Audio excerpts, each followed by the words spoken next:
ఆంధ్రప్రదేశ్ జీవనాడి పోలవరం. రైతుల చిరకాల స్వప్నం పోలవరం.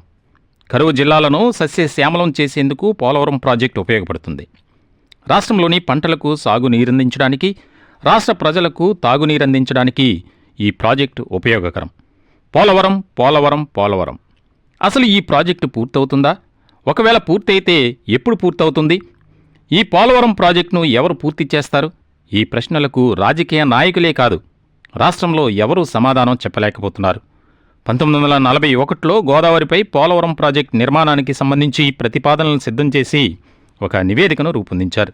దశాబ్దాలు మారుతున్నా, ప్రభుత్వాలు మారుతున్నప్పటికీ ఈ ప్రాజెక్టును మాత్రం ఎవరూ పూర్తి చేయలేకపోతున్నారు.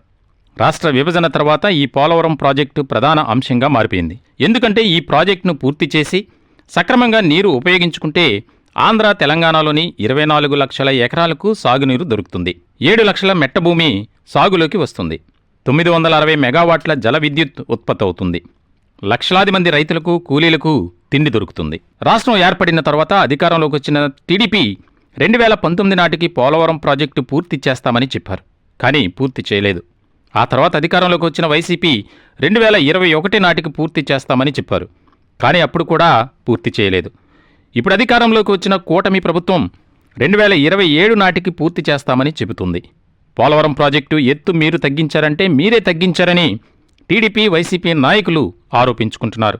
ఒకరిపై ఒకరు ఆరోపణలు చేసుకోవడానికి పరిమితం అవుతారా, లేదా ఈ ప్రాజెక్టును పూర్తి చేస్తారా అనేది వేచి చూడాలి.